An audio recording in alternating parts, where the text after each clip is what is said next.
Juru Selamat Yesus Kristus datang ke bumi menjadi Tuhan dan Juru Selamat. Itu yang perlu kita beritakan, supaya semua orang menyembah Yesus Kristus, menyembah, bawa persembahan, ya, bawa persembahan orang Majus. Jangan kau sudah sekarat kau baru kau panggil Bapak Gembala. Bapak Gembala sehat-sehat panggil kau tidak mau datang, ya. Jangan nanti kalau sudah mau mati sekat-sekat panggil orang Gembala, nggak boleh. Siapa yang dia ikut selama itu? Panggil. Kenapa gak ibadah? Dia sibuk kerja di pinggir rumah. Panggil Bapak Gembala yang di Medan itu. Jangan kau panggil Bapak Gembala, ya. Ya. Siapa yang dia lain? Marga-marga. Oh ya, panggil marganya. Ya. Ketua marganya panggil. Suruh dia layani. Suruh dia putuskan. Dalamnya ada setan. Banyak setan. Masa kau setan-setannya kau mau kasih sama Bapak Gembalamu? Uang-uangmu kau kasih sama keluargamu. Nanti setan-setan yang ada di dalam, setan sakit, setan dosa, setan maut yang mau terkam dia, kau mau kasih sama Bapak Gembalamu. Waktu sehat dia nggak kau suruh dia ibadah, kasih perpuluhan, nyumbang ke gereja, kasih makanan, bawa roti, bawa buah. Baru udah tinggal setan-setannya kau panggil Bapak Gembalamu, suruh kerjamu. Nah itu ya saudara ya, kan nipu dia si Boris itu ya. Jadi jangan tertipu lagi ya tante-tante Hawa sama om-om Adam. Kalau si ular tuh ngomongnya gitu, beda-beda tipis, ya. Pasti dia ngomongnya yang salah, ya. Tadi firman Tuhannya apa? Bertobat. Enggak lah, kau kan sudah benar, ya. Kau kan sudah percaya Yesus, kau pasti masuk surga. Oh iya, diam-diam aja kau di rumah, ya. Benar.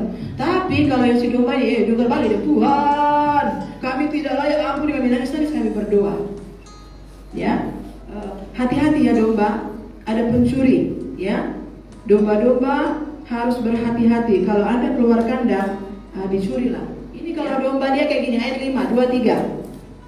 Tetapi seorang asing pasti tidak mereka ikuti, malah mereka lari daripadanya, karena suara orang-orang asing tidak mereka kenal. Ini domba yang bijak ini. Ini domba yang bijak, ini bukan domba yang bodoh. Karena ada domba yang buta, tuli, goblok, oto-oto dia. Kalau inilah domba yang bijak, ayat 5 ini.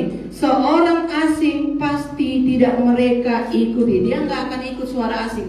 Yang dia dengar suara Gembala Agung sama suara Bapak Gembalanya. Makanya dia aman. Semua, ya. Jadi yang nggak dengar ini, dia dengarlah suara Bapak S. Bapak S itu siapa? Udah isinya setan, bukan pendiri gereja, bukan pelayan Tuhan, bukan Bapak Gembala, bukan yang jaga nyawa domba. Ini si domba-domba bodoh dia. Keluar dia dari kandang. Setelah keluar, diterkamlah dia serigala. Makanya domba-domba yang masih dalam kandang ini masih hidup di semuanya. Tidak ada yang mati satupun yang dibawa oleh Bapak Gembala dari Baloi sampai hari ini. Tidak ada yang mati satupun. Hidup semuanya. Itu kata Yesus. Oh, terima kasih Gembala Agung. Domba-domba yang kau bawa dari gerejaku yang di sana, di sini masih hidup. Itulah aku, Tuhan Gembala Agung. Domba-domba yang sudah dibawa Bapak Gembala, tidak ada yang berkurang satupun. Kecuali yang keluarga sudah dipanggil tidak mendengar. Ya sudahlah, selamat jalan. Yang penting dari kau hidup sampai hari ini, biar kau sudah mengkhianati, biarkan kau sudah masuk di lumpur dosa, tetap yang kami panggil, kami undang, kami kasih video-video. Kau tidak mendengar, kau tidak mau ikut ibadah online, kau tidak mau ikut offline, kau tidak mau ikut onsite pun kau tidak mau ikut. Ya, kami tiap hari nangis untuk kau domba-domba, tapi kau tidak mau dengar, itu urusanmu. Nanti kalau ada apa-apa, selamat jalan. Selamat jalan. Jangan kau pagi-pagi kami berhenti ya. Apa kalau sudah mau capek ngurus orang bonding itu. Kita udah sana ya. Teruslah ke situ. Ya, nggak mendengar. Ya, orang capek-capek sini berdoa di siang malam, dia nggak datang apa-apa. Kalau suruh kami ngurus, maaf. Kalau dulu sudah cukup lah ya. Udah cukup lah ya, Gembala dibodoh-bodohin. Udah cukup. Berapa belas tahun ya di sini ya? Dibodoh-bodohin. Ya, nggak pernah ibadah, nggak terdaftar jadi jemaat, nggak ada ibadah, nggak ada perpuluhannya, nggak ada pelayanannya, nggak ada buah jiwanya, ya, nggak ada. Bulan balik doain, sampai mati pun diurusin, kasih baju, kasih ini apa, udah itu udah, ya, jual keliling-keliling, jalan kaki, gitu ya, sudah cukup lah, ya. Sehingga Bapak Gembala ini mengurusin si ular-ular kami serigala ini, ya. Tuhan bilang, Gembalaku, Gembala kan domba-domba, oh iya dombamu ya Tuhan. Domba itu orang damai, katakan orang damai. Orang damai. Gembala itu raja damai. Domba-dombanya berarti orang damai. Ya, kalau dia nurut taat itu orang damai. Yang dibawa bapak-bapak gembala dari bawah itu orang damai. Ya, domba itu mendengar, dia tidak mendengar suara asing. Ya, dia mendengar suara. Kasih contoh. Dulu ada jemaat, dia waktu ada KKR dia sembuh. Ini orang Buddha, suami istri orang Buddha. Ini pengusaha travel. Ya, saudara yang kekasih di dalam Tuhan, sembuh dia jadi domba yang baik, terjadi mujizat. Kemudian suaminya yang bukan Kristen itu kasih mobil ke gereja. Saudara, berapa banyak jemaat di sini yang udah kasih mobil ke gereja? Dia kasih mobil ke gereja, dan mobil itu digunakan untuk ibadah, besuk. Ya, dari suaminya yang Buddha, saudara, bukan Kristen. Ingat ya, namanya Bapak A.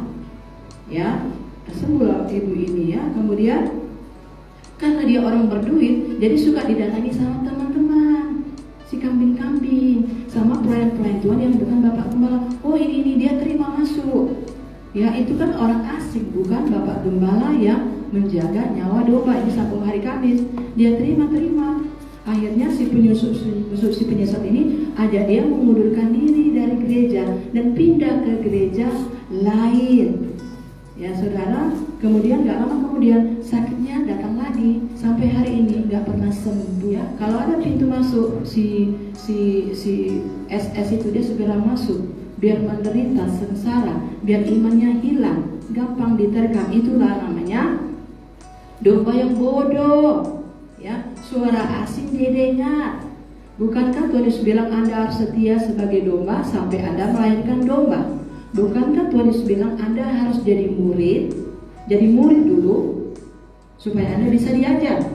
Setelah Anda diajar dan belajar, maka Anda bisa memuridkan orang lain. Amen. Maka Anda menjadi pohon yang menghasilkan buah pertobatan, buah pelayanan, buah kesetiaan, dan nanti ada buah jiwa-jiwa yang akan Tuhan kirim melalui doamu, ibadahmu, pelayananmu. Nanti itulah buahmu, ya. Dan engkau akan berbahagia jika engkau tidak pernah kecewa. Tapi kalau engkau kecewa, maka semua perbuatanmu akan hangus, ya. Jadi ayat yang ke-10, 23, pencuri. Nah ini dia, 23. Pencuri datang hanya untuk mencuri, membunuh, dan membinasakan.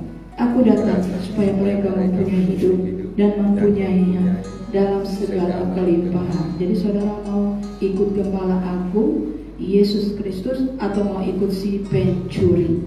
Ya, kalau Yesus Kristus yang datang, maka dia memberikan hidup yang berkelimpahan. Ada sukacita, ada damai sejahtera memenuhi hati setiap kita.